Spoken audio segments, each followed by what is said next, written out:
Ma passion pour l'art est née probablement quand j'étais dans le ventre de ma mère. Parce que ma mère est allée au Metropolitan Museum quand elle était enceinte de moi, à peu près 40 ans de ça. Évidemment, sans que je m'en rende compte, sans que je veuille y aller.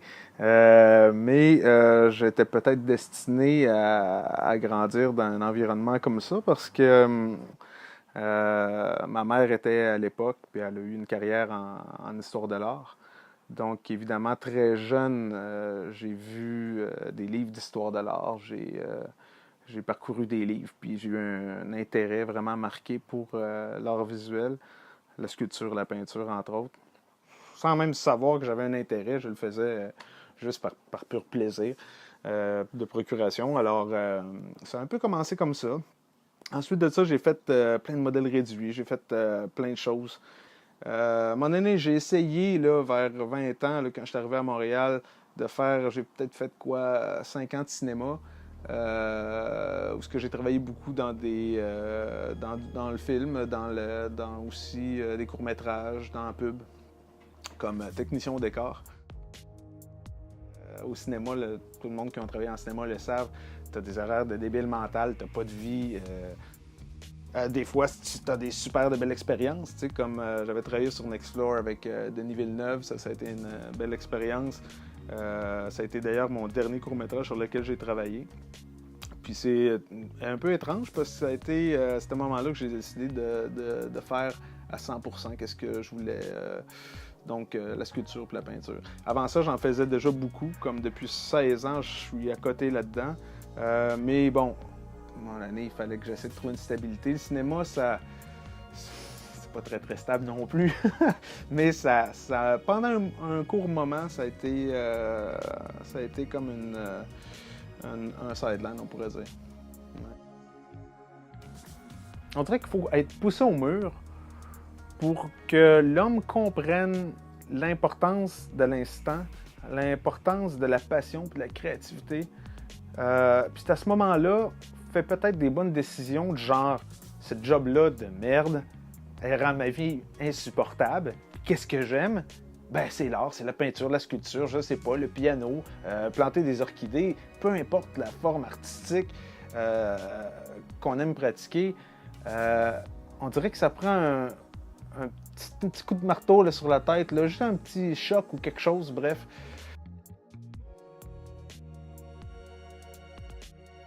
Pour moi, l'art, ça a été vraiment un salut parce que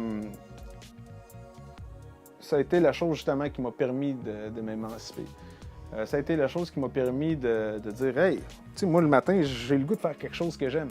Puis ça a été quelque chose qui m'a permis d'être content, puis de me valoriser, puis de me dire, hey, je suis capable de faire ça.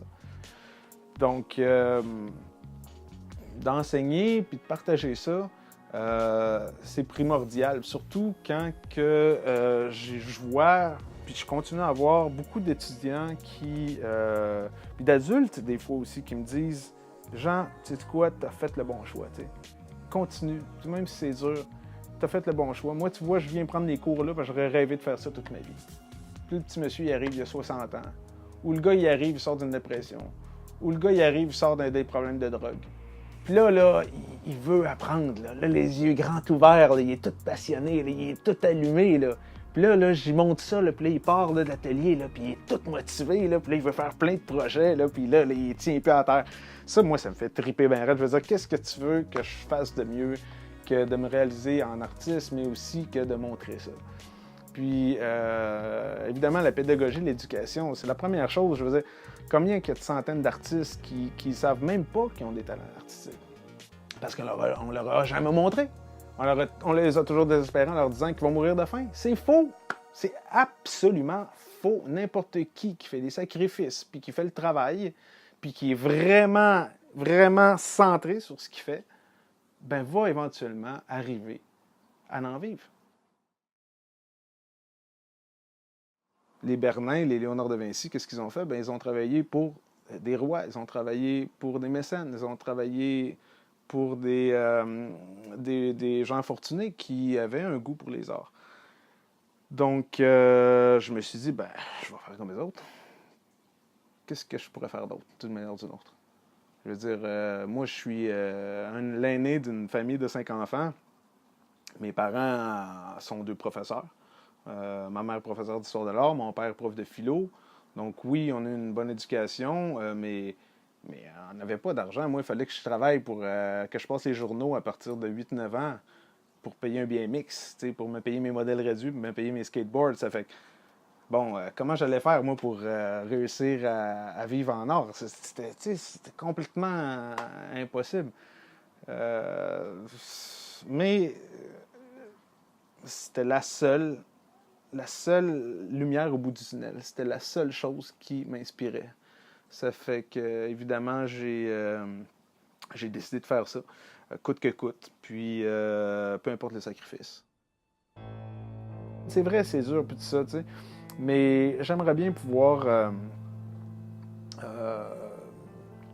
faire quelque chose là-dedans, puis faire en sorte que tout ce mouvement-là, qui est underground présentement, prenne d'ampleur.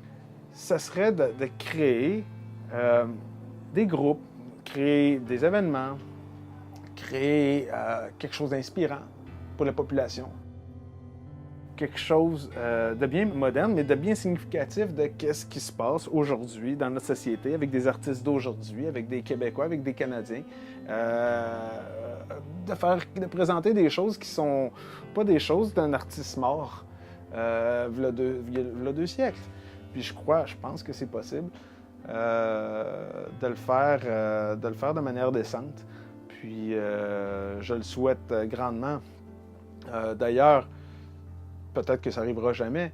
Puis si un jour, dans mes rêves, j'arrive à arriver à mes objectifs, j'aimerais bien, justement, à la place de mettre tous mes efforts à louer un musée pour faire un événement, j'aimerais bien pouvoir mettre la main sur un édifice pour pouvoir créer des événements comme ça, des événements qui soient un peu en marge de ce qui est présenté présentement. Ça, c'est quelque chose que j'aimerais faire, de pouvoir donner des cours là-dedans, donner des cours de sculpture, montrer aux enfants, montrer aux adolescents, montrer même aux personnes un peu plus vieux comment réussir techniquement à faire des œuvres d'art, mais aussi qu'est-ce que c'est la vraie chose. L'idée d'enseigner, l'idée de montrer aux jeunes que oui, avec la créativité, on peut non seulement s'amuser, mais qu'on peut vraiment se dépasser soi-même, puis d'arriver à en vivre, puis d'avoir une belle vie même.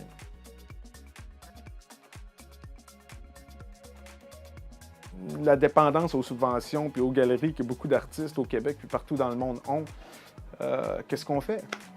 Comment est-ce qu'on fait pour essayer de montrer son travail? Parce qu'à un moment donné, on veut partager nos idées, on veut pouvoir communiquer avec les gens. Donc, comment on fait? J'avais rencontré un groupe à New York, plutôt un agent à New York, qui m'avait dit de contacter une société. Une société d'art alternatif qui s'appelait Society for Art of Imagination. Ça fait que, pour faire une histoire courte, la fondatrice, qui est Brigitte Marlin, une femme d'Angleterre, m'a contacté, est venue dans mon atelier, m'a proposé d'ouvrir la branche canadienne de la société. Chose que j'ai fait. Puis j'ai réuni des membres, j'ai essayé d'aller rejoindre des artistes qui œuvraient un peu dans l'art figuratif, mais pas l'art figuratif classique. L'art figuratif, on appelle l'art figuratif des fois fantastique, l'art visionnaire. Il y a beaucoup de manières d'appeler cet art-là, le réalisme fantastique. Donc, j'ai essayé de trouver qui au Québec faisait ça, qui au Canada faisait ça. J'ai réuni un groupe. Le projet a duré à peu près 2-3 ans. Puis, j'ai fait une exposition avec une administration bénévole, évidemment, ici à Montréal. Puis, j'en ai fait une aussi au Pérou, à Cusco. Puis, qu'est-ce qu'on a fait? C'est qu'on a fait une superbe exposition là-bas, mais ça demandait beaucoup de temps, beaucoup de travail, sans aucune aide gouvernementale, sans aucune subvention. Puis, Dieu sait qu'on aurait eu besoin, parce qu'il y a beaucoup de gens qui cherchent. On se rend compte que l'art est salvateur. L'art va aidé plusieurs jeunes en détresse. J'ai jamais eu de subventions qui ont été acceptées en art. Puis c'est drôle parce que en affaires, j'ai eu plein de subventions. J'en ai eu plein. J'en ai eu quand même quelques-unes qui m'ont permis d'acheter des instruments. Alors eux, ils ont vu un potentiel chez moi. Alors qu'en art, j'ai jamais eu de subvention.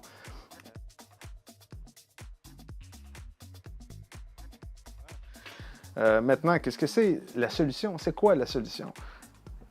J'ai encore jamais trouvé, je ne sais pas. La solution, je pense, la seule que j'ai trouvée, c'est de me mettre les mains à la pâte, puis de faire les propres événements, puis de m'occuper de louer des camions, de bouger les œuvres d'art, de louer à rabais des places pour faire des expositions. Mais c'est l'enfer, c'est le travail que ça prend, c'est incroyable. On va juste à Berlin, par exemple, je pense qu'il y a 50 musées à Berlin. On va à Vienne, c'est rempli de musées. Allez dire là-bas que l'art, c'est de la merde, puis que ça vaut rien, puis que les artistes, c'est une bande de déficients, là. C'est même pas pensable d'aller dire quelque chose comme ça. Parce que les gens le savent. Les gens savent qu'est-ce qu'est l'apport de l'art dans une société. C'est la beauté, c'est l'espoir, c'est l'espérance, c'est tout le message culturel des artistes non seulement vivants, mais des artistes du passé. Donc, c'est une fenêtre qui s'ouvre. C'est une fenêtre qui s'ouvre. Puis on a besoin, comme race, on est doté d'une sensibilité, là. Tu sais, là, on n'est pas juste des machines à cash, là, nous autres, là. On a besoin, l'homme, de spiritualité, puis ça peut paraître un peu fleur bleue ou n'importe quoi de dire ça, mais la spiritualité, ben, c'est à l'intérieur de nous. On n'a pas besoin d'aller l'acheter ou d'aller trouver ça dans un concessionnaire d'auto, là, tu sais. Puis, la spiritualité, moi, c'est quelque chose que j'ai beaucoup approfondi, justement en art, parce que tu passes beaucoup de temps tout seul. Tu passes du temps à penser, tu passes du temps à peaufiner des petits détails. Pendant ce temps-là, tu penses à plein de choses. Tu penses à pourquoi tu es en train de faire ça plutôt que d'autres choses, pourquoi que tu as fait telle action, pourquoi que tu as dit tel truc, ou pourquoi qu'est-ce que tu as senti avec telle personne, ou c'est des choses qui sont plus proches de notre sensibilité propre, qu'on a, même si on ne veut pas la montrer aujourd'hui. C'est quelque chose qu'il faut garder caché, la sensibilité, tu sais.